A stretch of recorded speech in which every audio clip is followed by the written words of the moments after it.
जब हम Indian judiciary topic पढ़ेंगे तो एक चीज थोड़ा समझना हमें ये है, एक कॉन्सेप्ट होता है जिसको हम बोलते हैं सेपरेशन ऑफ पावर।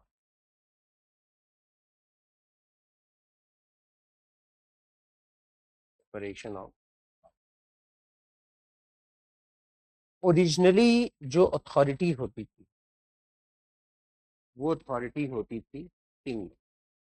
किंग के पास सारी शक्तियां। किंग जो है वो अल्टीमेटली सबसे ज्यादा पावर।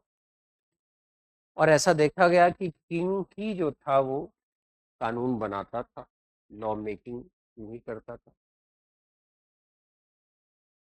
किंग ही है जो कि उस कानून को एग्जीक्यूट कर रहा है, और वो किंग ही है जो उस कानून को एड जुडिकेट, इसका मतलब होता है कि न्यायिक प्रक्रिया भी जो है वो किंग के। तो विधायी शक्ति जो है, कार्यपालिका और न्यायिक प्रक्रिया तीनों जो थी वो राजा के पास। राजा ने जो कह दिया वही कानून। राजा का वचन ही कानून। राजा एग्जीक्यूट करेगा, और राजा ही जो होगा वो ही बताएगा कि न्याय क्या है। ठीक है। और यदि किसी को न्याय की गुहार लगानी है तो वो राजा के पास है। यदि पढ़ा होगा दीवाने आम, दीवाने खास, दीवाने आम में लोग जाते थे और गुहार लगाते थे। ठीक है, न्याय का गुहार लगाते थे और उस प्रकार से उनको न्याय मिलता। लेकिन जैसे जैसे डेमोक्रेसी, लोकतंत्र की प्रक्रिया आई, ऐसा माना गया कि एक कोई अथॉरिटी इतनी ज्यादा शक्तिशाली नहीं है। इस चीज को समझना होगा कि लोकतंत्र है क्या। तो लोकतंत्र है कि जो लोगों द्वारा चुनी गई सरकार। अब्राहम लिंकन इस चीज को बताते हैं, it is a government by the people, for the people, of the people. लोगों के लिए है, लोगों द्वारा है, लोगों की सरकार।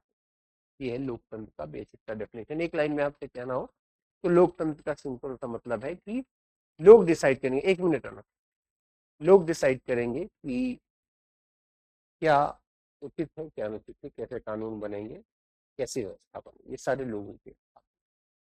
बहुत सारे एग्जाम्पल्स आपको मिलेंगे, बहुत सारे एग्जाम्पल्स मिलेंगे। नीचे मेरे रूम में चार्जर है लैपटॉप का, लेते हैं। तो लोग ये सारा निर्णय लेंगे कि कानून कैसा बनना है,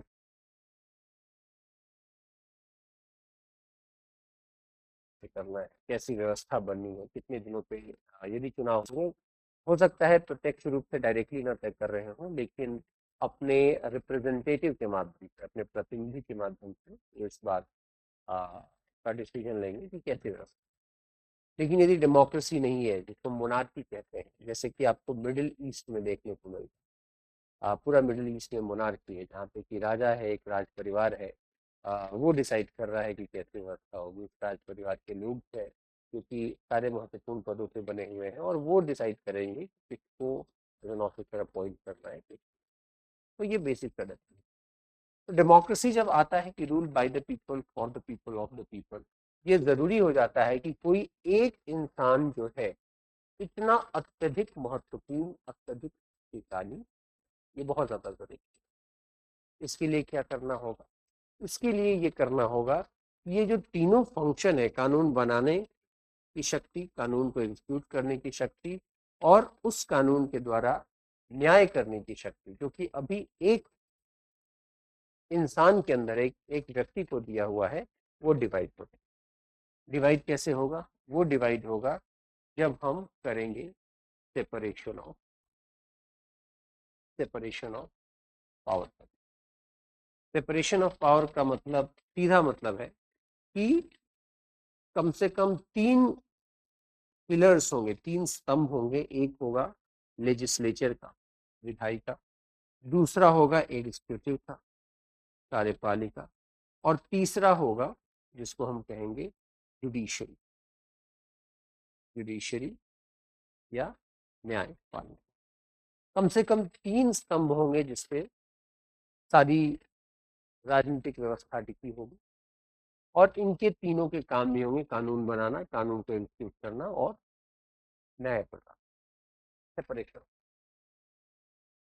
अब आप इसमें आज जो हम टॉपिक देखने वाले हैं वह है जुडिशरी और इंडियन।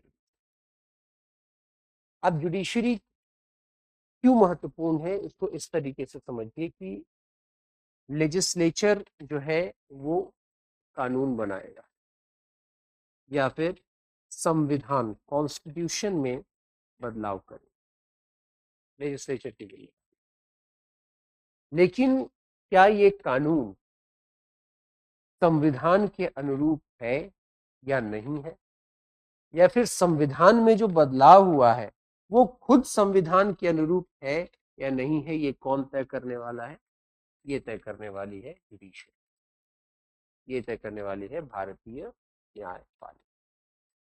संविधान के अनुच्छेदों में यदि जाऊं तो कानून बनाने का जो पावर है, लेजिस्लेटिव पावर, पूरा प्रोसेस संविधान में दिया हुआ है। कानून को अमेंड करने का जो पावर है वो दिया गया है आर्टिकल 368 में। आर्टिकल 368 भारतीय संविधान का ये बताता है कि हमारे संविधान में संशोधन कैसे हो। और ये जो आर्टिकल 368 है दो तरीके बताता है संविधान में संशोधन का। एक जो तरीका है जिसको हम कहते हैं स्पेशल मेजॉरिटी, और इसमें हमें जरूरी होता है 2/3 of the present and voting and the majority, यानी उस जिस सभा में कॉन्स्टिट्यूशनल अमेंडमेंट को पारित किया जा रहा है उसमें मेजॉरिटी लोग उसको सपोर्ट करें और जितने प्रेजेंट हैं इसको बोलते हैं स्पेशल मेजॉरिटी। दूसरा तरीका होता है कि जब आपके साथ special majority plus half of the Indian states, Bharat में जितने राज्य हैं तो कम से कम आधे लोग भी उस संशोधन का समर्थन, तो संविधान का संशोधन हो जाए। ये कौन से ऐसे एरियाज हैं? ये वो एरियाज हैं जिससे कि भारत के फेडरल स्ट्रक्चर पे प्रभाव पड़ता है, भारत की संघीय प्रणाली है उस पर प्रभाव डालने वाले किसी भी संशोधन को आप भारत के राज्यों में से कम जब तक आधे राज्य अपनी सहमति नहीं देते हैं आप उस संशोधन को आगे नहीं